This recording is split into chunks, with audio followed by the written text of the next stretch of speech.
ভাবি আমার সাথে যেভাবে কাজ করল কলাবাগানে নিয়ে ভাই বিদেশ থাকায় সে আমাকে জানালার ফাঁকা দিয়ে লুকিয়ে লুকিয়ে দেখত।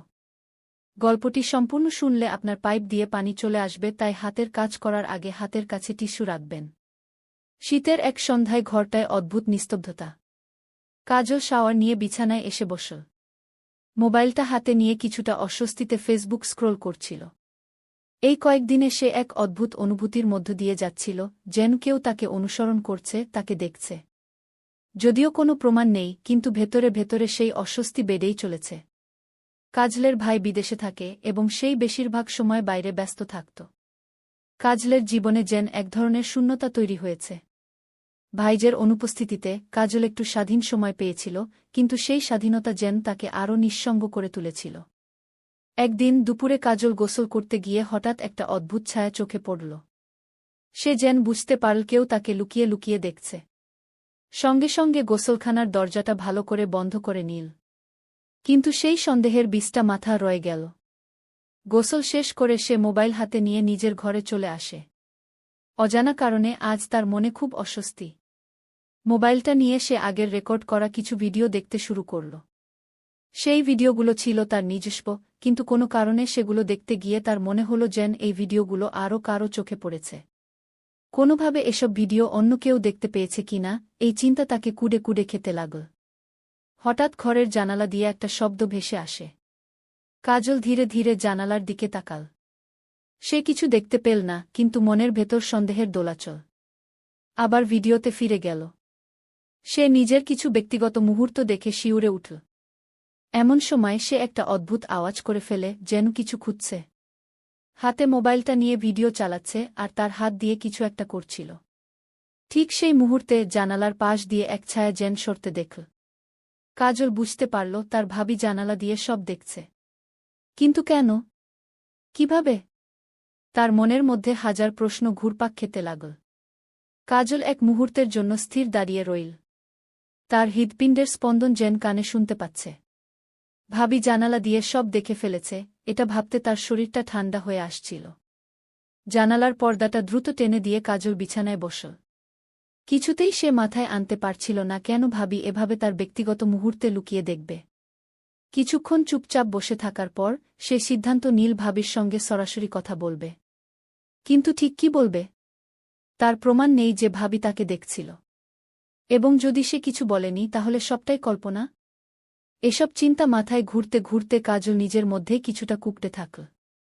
এরপরের দিন যখন ভাবি তার ঘরে ঢুকল, কাজল ঠিক করল সরাসরি প্রশ্ন না করে একটু অন্যভাবে পরিস্থিতি বোঝার চেষ্টা করবে। ভাবির স্বাভাবিক আচরণ দেখতে চেষ্টা করল। কিন্তু ভাবি আগের মতোই হাসিমুখে কাজলকে বলল, তোমার ভাইদের জন্য কিছু পাঠাবার সময় এসেছে, কিছু বলবে? কাজল কিছুক্ষণ তাকিয়ে থাকল, কিন্তু ভাবির চোখে কোনো অস্বাভাবিকতা খুঁজে পেল না। সে নিজেকে শান্ত করার চেষ্টা করল। হয়তো সবটাই তার কল্পনা। কিন্তু মনের কোণায় সন্দেহটা থেকেই গেল। ভাবি যা করেছে তা যদি সত্যি হয় তাহলে এর পেছনে কিছু তো একটা কারণ আছে। এরপরের কয়েকদিন কাজল আগের মতো স্বাভাবিক জীবনে ফিরে যেতে চেষ্টা করল। কিন্তু সবকিছু ঠিকঠাক মনে হচ্ছিল না। প্রতিবার ভাবির সঙ্গে কথা বলার সময় কাজল নিজেকে যেন আটকে ফেলে। যে মহিলাটাকে সে এতদিন নিজের বড় বোনের মতো ভেবেছিল, এখন সেই মহিলাকে দেখে এক অদ্ভুত ভয় জাগছে। একদিন রাতে কাজল আবার নিজের ঘরে বসে মোবাইলে ভিডিওগুলো দেখতে শুরু করল। সে বোঝার চেষ্টা করছিল কোথায় কোথায় কি রেকর্ড হয়েছে। একের পর এক ভিডিও দেখে যাচ্ছে আর তার মনে এক ধরনের অস্বস্তি বাড়ছে। হঠাৎ একটা ভিডিওতে তার চোখ আটকে গেল। সেই ভিডিওতে তার নিজেকে স্পষ্টভাবে দেখা যাচ্ছে, কিন্তু পেছনের জানালায় যে ছায়াটা ছিল সেটা সে আগে খেয়াল করেনি। তার দম আটকে গেল। এটা কি সত্যি? সে কি আসলেই জানালার বাইরে থেকে দেখা গেছে? কাজল মোবাইলটা দ্রুত বন্ধ করে ফেল। তার হাত কাঁপছিল। জানালার দিকে তাকাতে ভয় লাগছিল। সে দ্রুত বিছানার পাশে রাখা বইটা তুলে নিল, যেন নিজেকে অন্য কোনো কাজে ব্যস্ত রাখতে পারে। কিন্তু মনের মধ্যে কাটা বিঁধে রইল, সে কি আসলে কিছু দেখে ফেলেছে? কাজল সেই রাতটা খুব একটা ভালোভাবে ঘুমাতে পারেনি। বারবার জানালার দিকে তাকাতে গিয়েও চোখ সরিয়ে নিচ্ছিল। সে নিজেকে শান্ত করার চেষ্টা করছিল, কিন্তু সেই ছায়া যেন তাকে পিছু ছাড়ছিল না। সকালে ঘুম থেকে উঠে সে দ্রুত বাইরে বেরিয়ে পড়ল। বাড়িতে থাকতে তার খুব অস্বস্তি হচ্ছিল, যেন প্রতিটি কোণে কেউ তাকে অনুসরণ করছে। দুপুরে বাড়িতে ফিরলে কাজলের ভাবির স্বাভাবিক আচরণ তাকে আবারও দ্বিধায় ফেল। ভাবি হাসি মুখে তাকে খাবার দিলেন, আগের মতোই গৃহস্থালির কাজে ব্যস্ত হয়ে পড়লেন। সবকিছু যেন স্বাভাবিক, কিন্তু কাজলের মন তো আর স্বাভাবিক নেই। সে ভাবে, কেন ভাবি এমন করবে? কেন জানালা দিয়ে লুকিয়ে দেখবে? কিছুতেই সে এই প্রশ্নের উত্তর পাচ্ছিল না। দিনগুলো এভাবেই কেটে যাচ্ছিল। তবে কাজল সিদ্ধান্ত নিয়েছিল, আর কোনো সন্দেহ বা দ্বিধায় থাকবে না। একটা দিনের ঘটনাই সব পরিষ্কার করে দেবে। সে নিজের হাতে সত্যটা খুঁজে বের করবে। রাতে আবার নিজের ঘরে বসে কাজল কিছুটা দ্বিধাগ্রস্ত অবস্থায় মোবাইল বের করল। সে জানালার সামনে একটি ছোট্ট ক্যামেরা সেট করল, যা সেদিনের মতো ঘটনার প্রমাণ রাখতে পারবে। জানালা দিয়ে কারো ছায়া দেখা গেলে এবার আর সেটা এড়িয়ে যাওয়া সম্ভব হবে না। কয়েক ঘণ্টা পর হঠাৎ ঘরের ভেতর আবার সেই কাঁপন আসল। কাজল বুঝতে পারল, এবার কিছু হতে যাচ্ছে। সে মৃদু নিঃশ্বাস নিয়ে অপেক্ষা করতে থাকল। কিছুক্ষণ পর জানালার কাছে মৃদু শব্দ হল, যেন কেউ ধীরে ধীরে এগিয়ে আসছে। কাজল কাঁপা কাঁপা হাতে ক্যামেরার দিকে তাকাল। সে দেখল জানালার ফাঁক দিয়ে একটা ছায়ামূর্তি স্পষ্ট দেখা যাচ্ছে। সে আর দেরি না করে দ্রুত ক্যামেরার রেকর্ডিং বন্ধ করল। তার মনের ভেতর ভয়, রাগ আর উত্তেজনা একসঙ্গে মিশে গেল। পরদিন সকালে কাজল কোনোমতে রাতটা পার করে উঠে গেল। সে ক্যামেরার ফুটেজ চেক করতে বসল। ফুটেজ দেখে তার চোখ বড় হয়ে গেল। সত্যিই তার জানালার বাইরে কেউ দাঁড়িয়েছিল। সেই ছায়া কোনো সাধারণ মানুষের নয়, সে বুঝতে পারল এটা তার ভাবি। কাজল দ্রুত ভাইয়ের ফোন নম্বর বের করে ফোন দিল। ভাইয়ের সঙ্গে কথা বলার সময় সে বুঝতে পারল, তার ভাবি এভাবে কেন আচরণ করছে তা নিয়ে কিছুটা বিভ্রান্তি রয়েছে। সে কিছু বলার জন্য মুখ খুলতেই ভাইয়ের কণ্ঠে একটা বিষণ্ণতা ধরা পড়ল।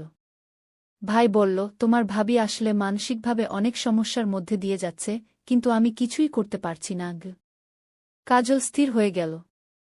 এই কথাটা তার জন্য ছিল একটা বড় ধাক্কা।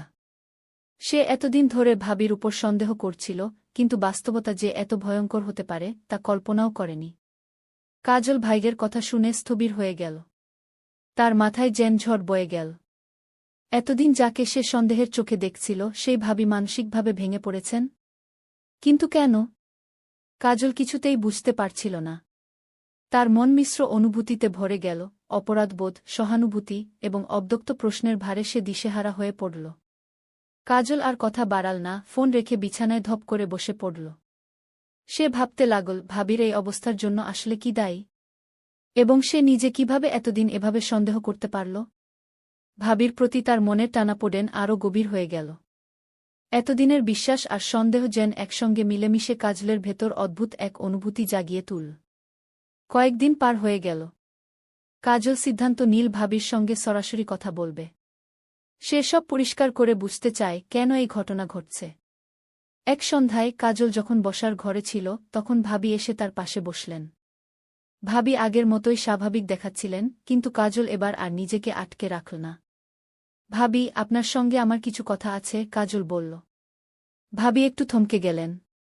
তার চোখে একটা ভয়ানক অনুভূতি ধরা পড়ল, কিন্তু সেটা মুহূর্তের মধ্যেই মিলিয়ে গেল। তিনি শান্ত স্বরে জিজ্ঞেস করলেন, কি হয়েছে কাজল? কাজল সরাসরি কথা বলার চেষ্টা করল। আমি গত কয়েকদিন ধরে দেখছি। মানে আমি বুঝতে পারছি আপনি আমার কিছু ব্যক্তিগত মুহূর্তে উপস্থিত ছিলেন। জানালার বাইরে থেকে গিয়ে ভাবি চুপচাপ তাকিয়ে রইলেন। তার মুখে কোনো প্রতিক্রিয়া ছিল না। কাজল একটু থেমে বলল, আমি জানি আপনি কিছু সমস্যার মধ্যে দিয়ে যাচ্ছেন। আমি আপনার পাশে থাকতে চাই, কিন্তু আমি বুঝতে পারছি না কেন এটা ঘটছে। ভাবি হঠাৎ হেসে উঠলেন, কিন্তু সেই হাসিতে ছিল তীব্র কষ্টের ছাপ। তুমি বুঝবে না কাজল, তিনি শান্ত গলায় বললেন। আমি অনেকদিন ধরে একা। তোমার ভাই আমার পাশে নেই, তার জন্য অনেক কষ্ট করেছি। তোমার ভাইয়ের কাজের চাপে আমি ক্রমশ একা হয়ে যাচ্ছিলাম। তোমার জীবন, তোমার স্বাধীনতা, সেগুলো দেখে হয়তো আমার মনের ভেতর একটা অস্থিরতা তৈরি হয়েছে। আমি নিজেই বুঝতে পারছিলাম না যে আমি এমন কাজ করছি। কাজল স্তব্ধ হয়ে গেল। সে ভাবি থেকে এমন উত্তর আশা করেনি। তার মনের মধ্যে অপরাধবোধ বেড়ে গেল। এতদিন সে ভাবির এই নিঃসঙ্গতার কথা একবারও ভাবেনি। কাজলের চোখে জল চলে এল, কিন্তু সে নিজেকে সামলে নিল। ভাবি ধীরে ধীরে উঠে দাঁড়ালেন। আমি তোমার জীবনকে এভাবে বিঘ্নিত করতে চাইনি, কাজল। আমি নিজেই নিজের সঙ্গে যুদ্ধ করছি, আর এই যুদ্ধটা আমাকে কেমন করে যেন অন্য রকম করে দিয়েছে গু।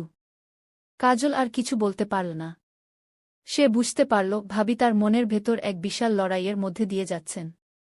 কাজল তার ভাইকে আবার ফোন করতে চাইল, কিন্তু হঠাৎ ভাবি তার হাত ধরে বললেন, আমি তোমার ভাইয়ের কাছে যাব, তার সঙ্গে এ নিয়ে কথা বলব। তুমি আমাকে ক্ষমা করো, কাজল। কাজল চুপ করে রইল, শুধু তার মাথায় একটি চিন্তা ঘুরছিল, একটি মানুষ কতটা নিঃসঙ্গ হলে এমন পরিস্থিতিতে পড়ে যেতে পারে। সে ভাবিকে মুচকি হাসি দিয়ে বলল, ভাবি, আপনি একা নন। আমরা আছি আপনার পাশে। আপনি ভাইয়ের সঙ্গে কথা বলুন, সব ঠিক হয়ে যাবে গু। ভাবির কাছ থেকে সেই কথাগুলো শোনার পর কাজল নিজেকে কিছুটা শান্ত করতে পেরেছিল। ভাবি তার ভাইয়ের সঙ্গে কথা বলার সিদ্ধান্ত নিয়েছেন, এটা যেন এক ধরনের স্বস্তি নিয়ে এল। কিন্তু তার মনের ভেতর কোথাও যেন কিছু একটা অসম্পূর্ণ থেকে গেল। সবকিছু কি এতটাই সহজভাবে মিটে যাবে? কয়েকদিন কেটে গেছে। কাজল লক্ষ্য করছিল ভাবির সঙ্গে তেমন কথা বলার সুযোগ হচ্ছিল না। ভাবি আগের মতোই স্বাভাবিক আচরণ করলেও যেন কোথায় একটা দূরত্ব তৈরি হয়েছে। একদিন কাজল বাসায় ফিরতে গিয়ে লক্ষ্য করল ভাবির ঘর থেকে কিছু মৃদু কথোপকথনের শব্দ ভেসে আসছে। সে একটু অবাক হয়ে ধীরে ধীরে ঘরের দিকে এগোল। কান পাততেই কাজল বুঝতে পারল ভাবি ফোনে কারো সঙ্গে কথা বলছেন। স্বাভাবিক কথা নয়, বরং কথার ভঙ্গিতে এক ধরনের আক্রমণাত্মক রাগ মিশ্রিত। কাজল ভালো করে শুনতে পারল না ঠিক কী বলা হচ্ছে, কিন্তু সেই রাগী স্বর আর কিছুটা অস্বাভাবিক শব্দ তার মনকে আরও তাড়িত করল। মনে হচ্ছিল এই কথোপকথনে কোথাও একটা রহস্য লুকিয়ে আছে। কার সঙ্গে এমন রাগ নিয়ে ভাবি কথা বলছেন? এবং কেন? কাজল একটু দূরেই অপেক্ষা করতে লাগল। কিছুক্ষণ পর ভাবি দরজা খুলে বের হলেন। তিনি কাজলকে দেখতেই এক মুহূর্ত থেমে গেলেন। মুখে এক অদ্ভুত হাসি এঁটে বললেন, তুমি ফিরেছ কাজল? আমি তো ভেবেছিলাম তুমি আজ অনেক দেরি করবে গু। কাজল তার মুখের হাসির মধ্যে এক ধরনের অস্বস্তি টের পেল। ভাবি যেন তাকে কিছু লুকিয়ে রাখছেন, কিন্তু সেটা কি? কাজল ধীরে ধীরে বলল, ভাবি, আপনি ঠিক আছেন তো? ভাবি একটু চমকে গিয়ে দ্রুত জবাব দিলেন, হ্যাঁ, আমি একদম ঠিক আছি। কিছু ব্যাপার নিয়ে কথা বলছিলাম। কি কথাটা বলেই ভাবি তাড়াতাড়ি ঘর থেকে বের হয়ে চলে গেলেন। কাজল কিছুক্ষণ সেই ঘরের সামনে স্থির দাঁড়িয়ে রইল। হঠাৎ তার চোখ পড়ল একটা কাগজের টুকরোতে, যা ভাবির ঘরের দরজার পাশে পড়েছিল। সে ধীরে ধীরে কাগজটা তুলে দেখল, সেটা ছিল একটা লিন চুক্তির কাগজ। কাগজের নিচে একটা নাম লেখা ছিল, রিফাত। এই নামটা দেখে কাজলের শরীরে শিহরণ বয়ে গেল। রিফাত তো তার ভাবির কোনো আত্মীয় বা পরিচিত নয়। তবে কে এই রিফাত? তার সঙ্গে ভাবির এমন কি সম্পর্ক, যা নিয়ে এমন উত্তেজিত অবস্থায় ভাবি কথা বলছিলেন? কাজল নিজের মাথায় নানা প্রশ্ন নিয়ে কাগজটা যত্ন করে নিজের ঘরে রেখে দিল। সে এই ব্যাপারটা বুঝতে চাইল, কিন্তু সরাসরি ভাবিকে প্রশ্ন করার সাহস পেল না। তার মনের ভেতর সন্দেহ আরও গভীর হয়ে উঠল। ভাবির জীবনে এমন কারও অস্তিত্ব রয়েছে যার কথা এতদিন সে জানত না। এরপরের কয়েকদিন কাজল খুব সচেতনভাবে ভাবির উপর নজর রাখতে শুরু করল। সে লক্ষ্য করল ভাবি আগের মতোই স্বাভাবিক, কিন্তু তার চোখে মুখে যেন কিছুটা অস্থিরতা এবং এক ধরনের আতঙ্ক মিশে আছে। ভাবি যখন বাইরে যাচ্ছেন, তখন কাজল চুপচাপ দূর থেকে দেখছে কোথায় যাচ্ছেন, কার সঙ্গে কথা বলছেন। একদিন কাজল দেখল ভাবি লুকিয়ে লুকিয়ে মোবাইলের মাধ্যমে কারো সঙ্গে গভীর কথাবার্তা বলছেন। এটা দেখে কাজলের মনের অস্থিরতা আরও বেড়ে গেল। সে বুঝতে পারল তার ভাবির জীবনে একটা অন্ধকার অধ্যায় রয়েছে, যার সঙ্গে সে আগে কোনোদিন পরিচিত হয়নি। এদিকে সেই লিন চুক্তির কাগজটা হাতে নিয়ে সে আরও কিছু তদন্ত করার সিদ্ধান্ত নিল। কাগজে লেখা নম্বরগুলো অনুসরণ করে সে জানতে পারল রিফাত নামে একজন লোক তাদের শহরের কোনো এক স্থানীয় ব্যবসায়ীর সঙ্গে যুক্ত, এবং সে কিছু কালো কাজের সঙ্গে জড়িত। এটা শুনে কাজল বুঝতে পারল এই ব্যক্তি কোনো সাধারণ মানুষ নয়, এবং ভাবি হয়তো খুব বড় বিপদের মধ্যে পড়েছেন। কাজল বুঝতে পারল কিছু একটা গুরুতর ভুল হচ্ছে। রিফাত, লিন চুক্তি এবং ভাবির অদ্ভুত আচরণ, সবকিছু একসঙ্গে মিলে যেন অজানা এক বিপদের ইঙ্গিত দিচ্ছিল। সে আরও গভীরভাবে ভাবতে লাগল, কিন্তু সরাসরি কিছু না বলে আরও কিছুদিন ভাবির প্রতিটি পদক্ষেপ খেয়াল করতে শুরু করল। একদিন সকালে কাজল দেখতে পেল ভাবি গোপনে কোথাও যাওয়ার জন্য তৈরি হচ্ছেন। তার চোখে মুখে এক ধরনের চাপা আতঙ্ক আর তাড়াহুড়ো স্পষ্ট দেখা যাচ্ছিল। কাজল কিছু না বলে দূর থেকে তার গতিবিধি লক্ষ্য করল। ভাবি বাইরে যাওয়ার জন্য প্রস্তুতি নিচ্ছিলেন এবং বেশ কয়েকবার মোবাইল চেক করছিলেন। কাজল দ্রুত সিদ্ধান্ত নিল আজকে ভাবির পিছু নেবে। সে বুঝতে পারছিল আজ কিছু একটা ঘটতে যাচ্ছে এবং সেটা জানার জন্যই সে প্রস্তুত ছিল। ভাবি যখন বাড়ি থেকে বেরিয়ে পড়লেন, কাজল দূর থেকে তার পিছু নিতে শুরু করল। ভাবি একটা ট্যাক্সিতে উঠলেন আর কাজল আরেকটা রিকশা নিয়ে পেছনে চল। তারা শহরের এক নির্জন এলাকায় পৌঁছাল। কাজল দেখল ভাবি একটা ছোট রেস্টুরেন্টের পাশে দাঁড়িয়ে অপেক্ষা করছেন। কয়েক মিনিট পর একজন লম্বা, চাপাকডনের পুরুষ তার কাছে এসে দাঁড়াল। কাজল আরেকটু কাছে গিয়ে তাদের কথোপকথন শুনতে চাইল, কিন্তু দূর থেকে শুধু কয়েকটা শব্দ শুনতে পেল, টাকাগু আর বিপদ। কাজল বুঝতে পারল পরিস্থিতি আরও জটিল হচ্ছে। পুরুষটি, যে সম্ভবত রিফাত, ভাবির সঙ্গে গোপনে কিছু একটা নিয়ে কথা বলছিল। তার ভঙ্গিতে একটা হুমকির সুর ছিল। কাজল বুঝতে পারল এ লোক বিপজ্জনক। সে খুব সতর্ক হয়ে আরও কিছুক্ষণ পেছন থেকে শুনতে লাগল। একসময় ভাবি কিছু টাকা বের করে রিফাতের হাতে তুলে দিলেন। এই মুহূর্তে কাজল বুঝল বিষয়টা শুধু মানসিক সমস্যা নয়, এর পেছনে একটা বড় রহস্য লুকিয়ে আছে। ভাবি সম্ভবত রিফাতের ফাঁদে পা দিয়েছেন এবং তিনি কোনো না কোনোভাবে রিফাতের কাছে বাধ্য হয়ে পড়েছেন। কিন্তু কি কারণে? টাকা দেওয়ার পেছনের গল্পটা কি? কাজল দ্রুত একটি ছবি তুলে নীল রিফাতের, ভাবির এবং টাকার লেনদেনের। সে জানত এসব প্রমাণ এখন খুব কাজে আসবে। সে আর চুপ করে বসে থাকতে পারবে না। ভাইকে জানানো ছাড়া আর কোনো উপায় নেই। সেদিন রাতে কাজল তার ভাইকে ফোন দিল। সে সরাসরি সব কথা খুলে বলল, ভাবির গোপন মিটিং, রিফাতের সঙ্গে তার সম্পর্ক এবং টাকার লেনদেনের ঘটনাটা। ভাই শুনে হতবাক হয়ে গেল। তার কণ্ঠে বিষণ্ণতা আর উদ্বেগ একসঙ্গে ধরা পড়ল। কাজল, আমি জানতাম না এটা এতটা গভীর হয়ে গেছে। ভাবি যে কোনো সমস্যার মধ্যে পড়েছে তা বোঝা যাচ্ছিল, কিন্তু রিফাতের মতো মানুষের সঙ্গে যুক্ত হয়ে পড়বে এটা ভাবিনি। আমি কিছু ব্যবস্থা নিচ্ছি, ভাই দৃঢ়ভাবে বলল।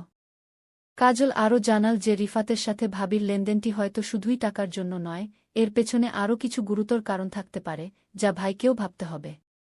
ভাই তাকে আশ্বাস দিল যে সে তাড়াতাড়ি দেশে ফিরে এসে এই বিষয়ে আরও তদন্ত করবে। পরদিন সকালে কাজল বুঝতে পারল যে সবকিছু এত সহজে মিটবে না। ভাবি এখনও অস্বাভাবিক আচরণ করছেন আর তার চোখের মধ্যে এক ধরনের গভীর আতঙ্ক ফুটে উঠছে। ভাবি কোনো না কোনোভাবে বিপদে আছেন, কিন্তু তিনি কারও কাছে মুখ খুলতে চাইছেন না। কাজল ঠিক করল এবার সে সরাসরি ভাবির কাছে যাবেন এবং সত্যটা বের করার চেষ্টা করবে। একদিন সকালে কাজল ভাবির সামনে বসে সবকিছু খোলাখুলি বলল। ভাবি, আমি সব জানি। রিফাতকে, আপনি কেন তার কাছে টাকা দিচ্ছেন এসব আমি দেখেছি। আপনি কেন এমন করছেন? আপনার সঙ্গে কি ঘটেছে? ভাবি চমকে উঠলেন। তার চোখে ভয়ের ছাপ আরও গভীর হয়ে উঠল। কয়েক মুহূর্ত নীরব থাকার পর ভাবি মৃদু স্বরে বললেন, তুমি জানো না কাজল, আমি অনেক বড় ভুল করেছি। আমি অনেক দিন ধরে রিফাতের ফাঁদে পড়েছি। সে আমার কিছু গোপন ব্যাপার জেনে গেছে আর আমাকে ব্ল্যাকমেইল করছে। আমি কিছুতেই বের হতে পারছি না এই পরিস্থিতি থেকে। কাজল শিউরে উঠল। তার সামনে দাঁড়িয়ে থাকা এই মহিলাটি এতদিন ধরে এমন ভয়ঙ্কর পরিস্থিতির মধ্য দিয়ে যাচ্ছেন আর তিনি কিছুই বুঝতে পারেননি। আপনি কেন আমাকে বলেননি? কেন ভাইকেও জানাননি? কাজল কাপা গলায় জিজ্ঞেস করল। ভাবি চোখের জল মুছতে মুছতে বললেন, আমি ভয় পেয়েছিলাম। রিফাত আমাকে এমন কিছু দিয়ে হুমকি দিচ্ছিল যা প্রকাশ হলে আমি তোমার ভাইয়ের সামনে মুখ দেখাতে পারব না। কাজল এবার বুঝল এই পরিস্থিতি তার চেয়ে অনেক বড়। ভাবির মানসিক চাপ, রিফাতের হুমকি এবং গোপন রহস্য, এখন সবকিছুই ভেঙে পড়ছে। গল্পের পরবর্তী পর্ব শুনতে চাইলে লাইক, কমেন্ট, সাবস্ক্রাইব করে সাথেই থাকুন।